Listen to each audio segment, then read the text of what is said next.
Thank you all for joining me. I'm Rob with Pursuit of Purpose. Let me ask you something.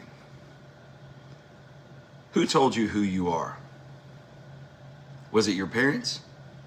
Your teachers? Your boss? Maybe a critic in your life? Well, here's the truth. The label you accept will quietly become the limit that you live under. Not because it's true, but because you gave it power.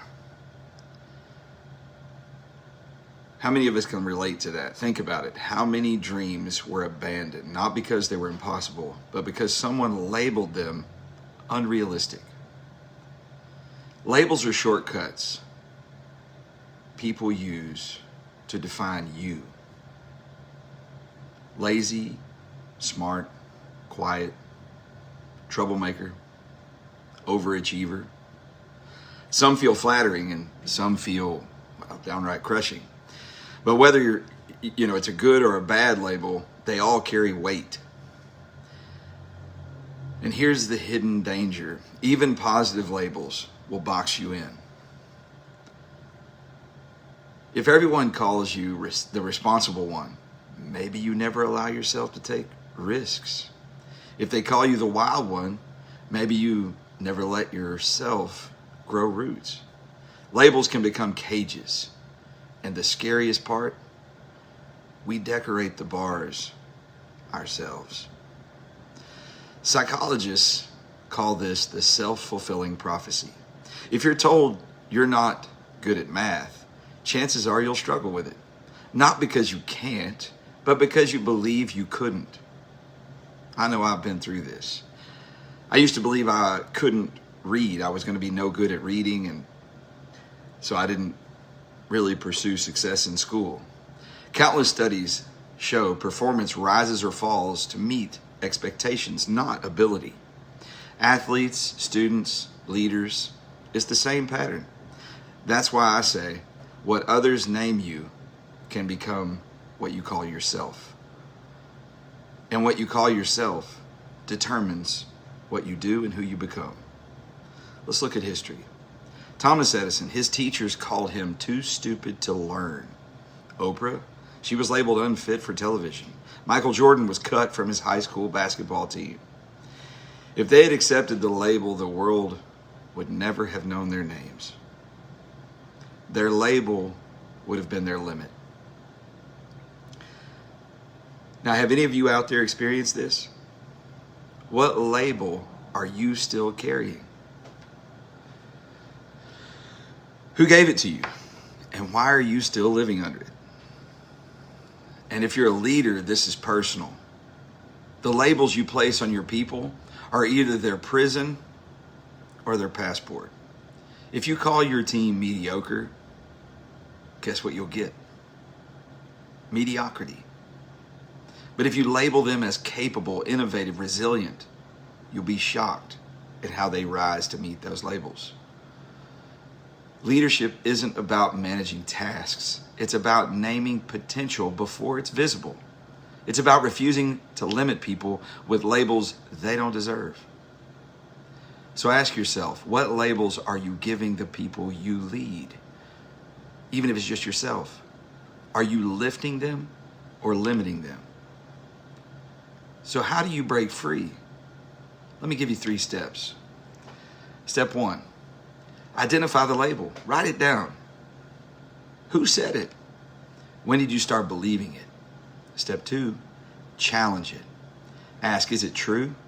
Or is it just a story I've repeated so long it feels true? Step 3, rename yourself. Replace the label with something that empowers you. For example, I'm a procrastinator. Change that to, I'm someone learning discipline. I'm not a leader. Well, try changing that to, I'm a leader in training. The label you give yourself today becomes the limit you live by tomorrow. Your label's not your destiny. Your past is not your prophecy. The limit isn't your skill. It's your story. And stories can be rewritten. So today, right here, right now, choose a new label. Because the moment you do, you set a new limit.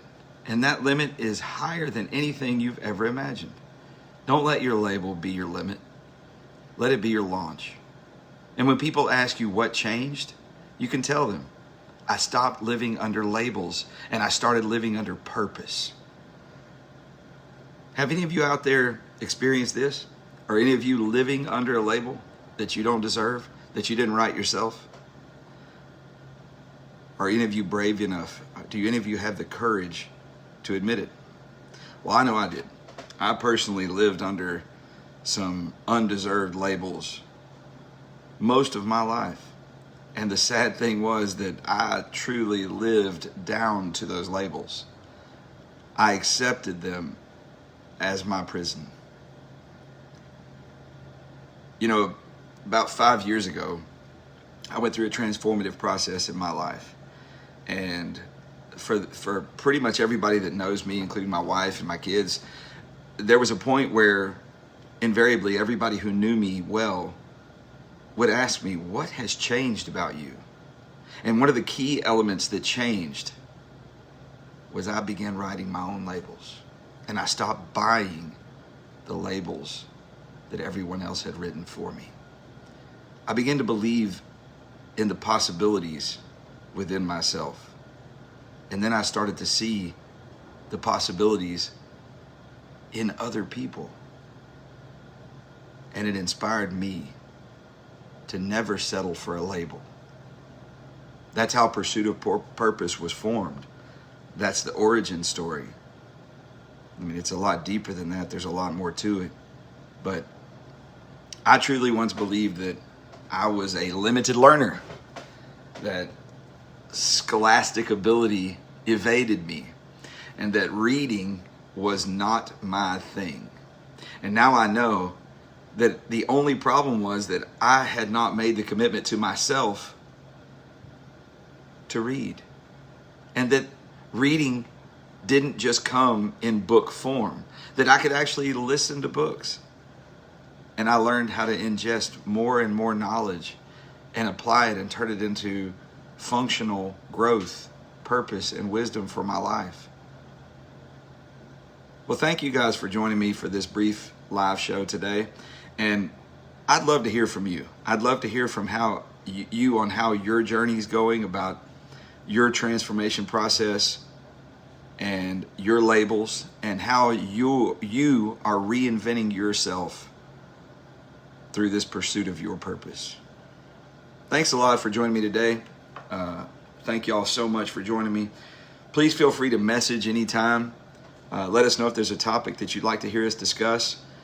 And if there's anything that you want to talk about at all, even if it's a hard conversation, if it's a controversial topic, we don't judge, we just discuss. We look to learn, and thank you guys all for being a part of the pursuit of our purpose, and thank you for allowing us to become a part of the pursuit of your purpose. Y'all have a great day, and we'll talk soon.